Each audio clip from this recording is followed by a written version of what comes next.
You are carrying someone who will never wake up. Their body is heavier than it should be.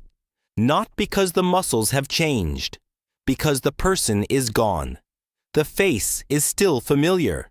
The hands are still the hands that once gathered wood, carried children, shaped stone, reached toward the fire. But now the body does not answer. So what do you do with it? For most animals, death is a practical problem. A body attracts teeth. A body smells. A body brings danger close to the place where the living sleep. But your ancestors did something stranger. Again and again, across huge distances and thousands of years, they stopped. They touched the dead. They arranged them. They carried them into caves, pits, shelters, and shallow graves. Sometimes they placed red pigment nearby.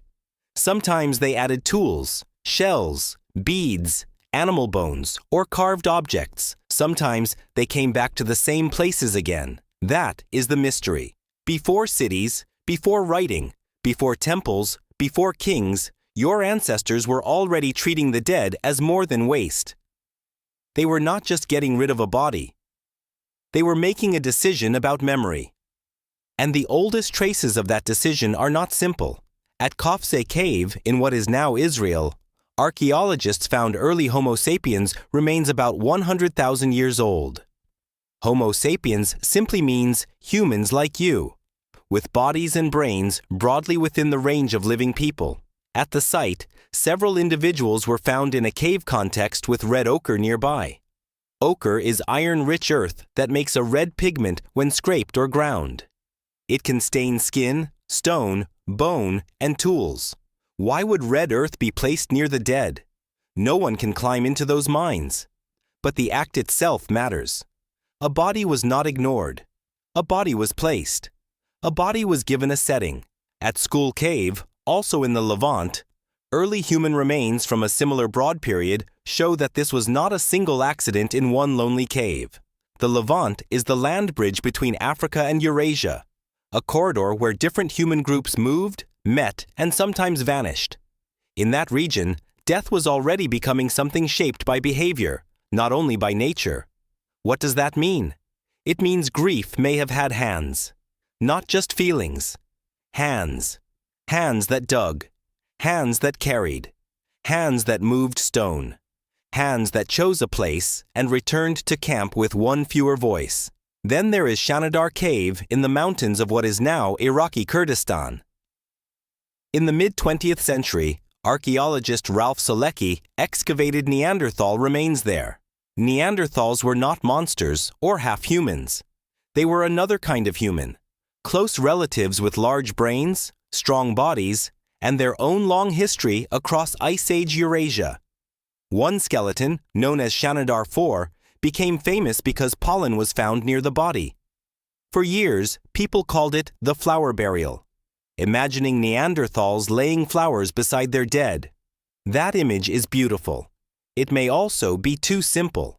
Later researchers questioned whether the pollen came from flowers placed by mourners, from burrowing animals, or from bees moving through the cave. More recent work, including research by Emma Pomeroy and colleagues, has treated the Shanidar evidence with more caution. The flower story is debated. The care shown to bodies in the cave is still important. And that may be more powerful than the legend, because the real story does not need a perfect bouquet.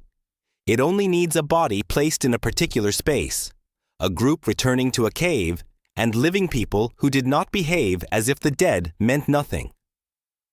At Shanidar, another Neanderthal, often called Shanidar 1, had severe injuries and lived for years. His arm was damaged. His skull and body show signs of hardship. Survival like that likely required help from others. That is not a burial fact by itself, but it shows a social world where weak, injured, and dependent bodies could still belong. So when you ask what ancient humans did with their dead, the answer begins before death.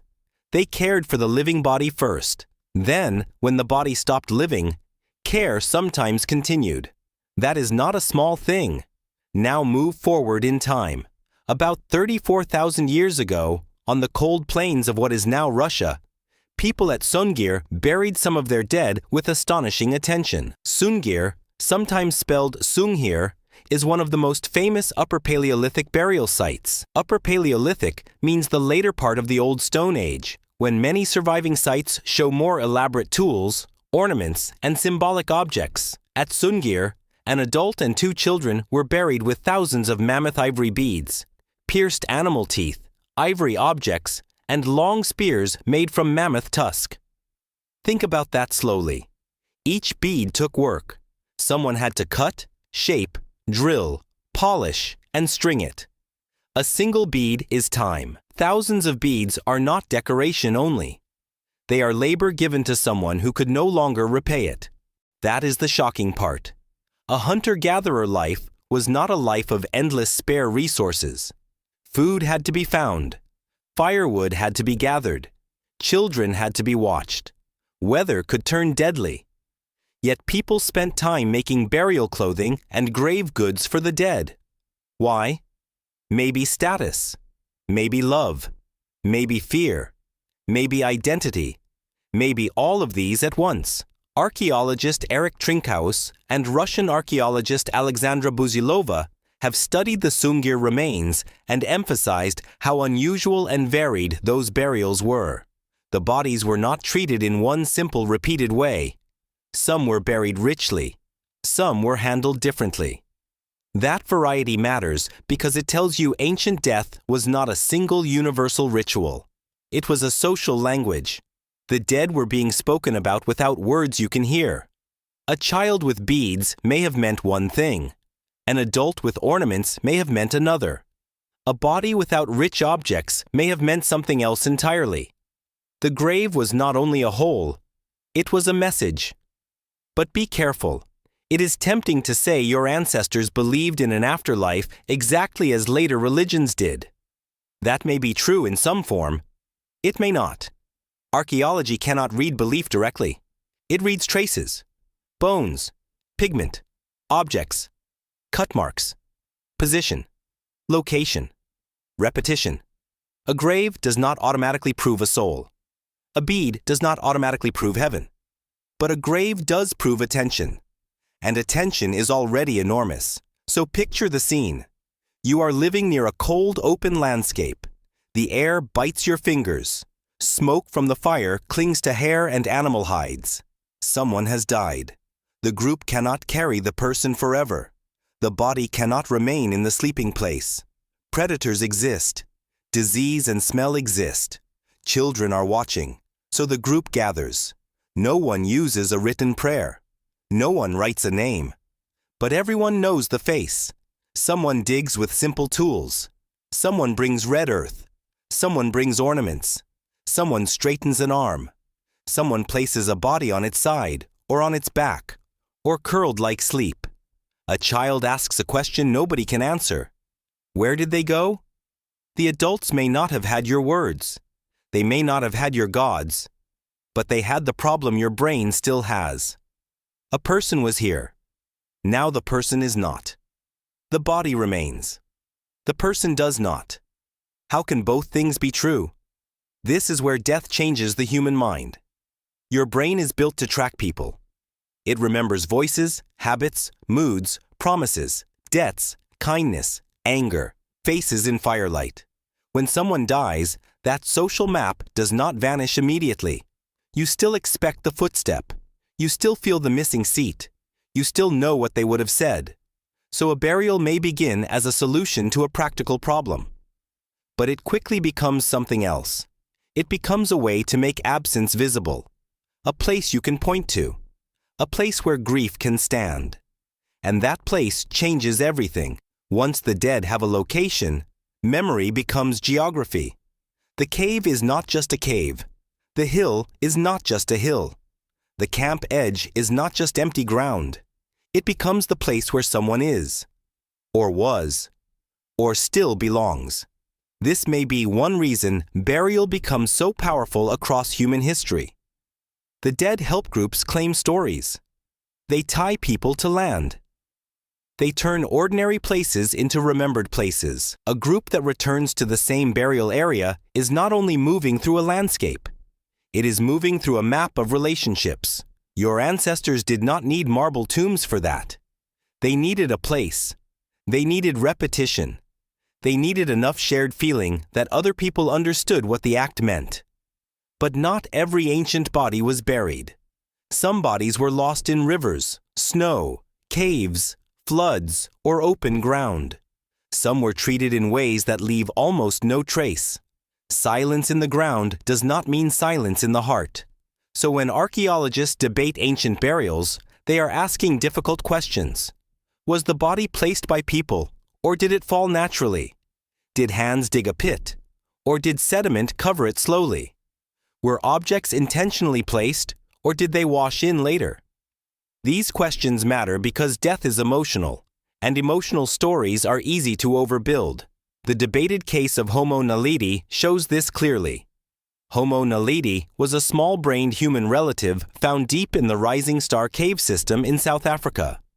Researchers led by Lee Berger have argued that some remains may show deliberate disposal or even burial. Other scientists have pushed back, saying the evidence needs stronger proof and that natural processes may explain more than the claim allows. This debate is valuable because it shows how careful the question must be. You want the oldest story. Science wants the strongest evidence. Those are not always the same thing. Still, even the cautious record is astonishing. Early Homo sapiens at Qafzeh, Neanderthals at Shanidar, elaborate Upper Paleolithic burials at Sungir, and more sites across Europe, Africa, and Western Asia where human bodies were handled in ways that look deliberate, meaningful, or socially important. Not one origin point. Not one sudden invention. More like a slow widening circle. At first, perhaps the dead were moved away from camp. Then some were placed carefully. Then some were marked with pigment. Then some were given ornaments. Then some places became remembered. Then stories grew around the places, and eventually, much later, humans built tombs, monuments, cemeteries, ancestor shrines, pyramids, graveyards, and quiet stones with names cut into them. But the root is older than all of that. The root is a body that matters after breath is gone. Here is the counterintuitive twist. Burial may not begin with belief in death. It may begin with refusal. A refusal to let a person become only meat. A refusal to let memory dissolve into smell, danger, and scattered bone. A refusal to accept that the shape on the ground is just an object now. That refusal is deeply human. You still practice it. You keep photos of people who are gone. You save old messages. You visit graves. You keep a shirt, a ring, a tool, or a voice note. You tell stories at a table where one chair feels different. That is not weakness. That is ancient technology.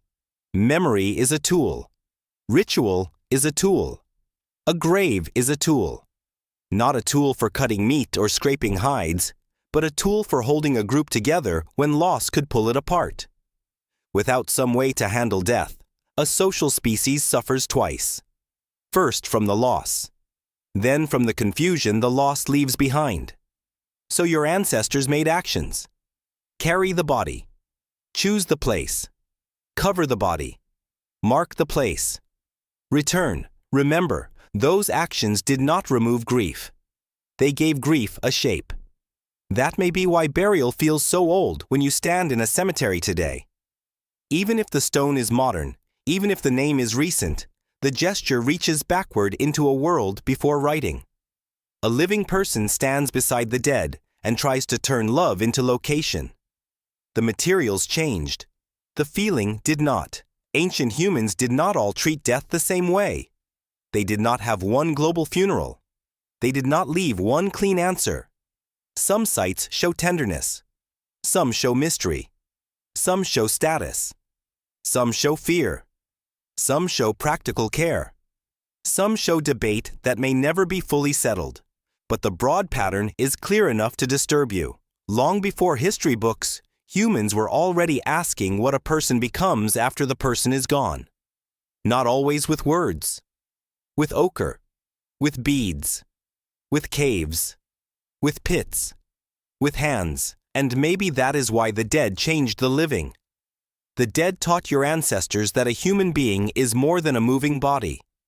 They taught the living to imagine absence, to organize memory, to carry identity beyond one heartbeat. They forced the mind to make a bridge between what can be touched and what can only be remembered. That bridge may be one of the foundations of culture. Because culture is not only songs, tools, myths, and art. Culture is also what a group refuses to forget. So the next time a modern funeral feels strange, slow, formal, or painful, remember this. The slow walk, the gathered people, the chosen words, the flowers, the silence, the marked place, the object left behind, the hand on a shoulder, none of it is new. It is a very old answer to a very old wound. The body is here. The person is gone.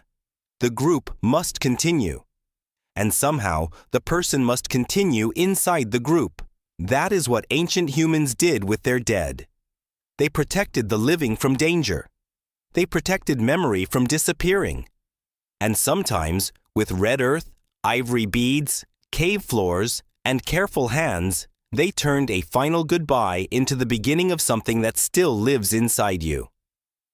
You are carrying someone who will never wake up. And now you understand that the weight in your arms is not only a body, but the first quiet shape of human love, held with wonder.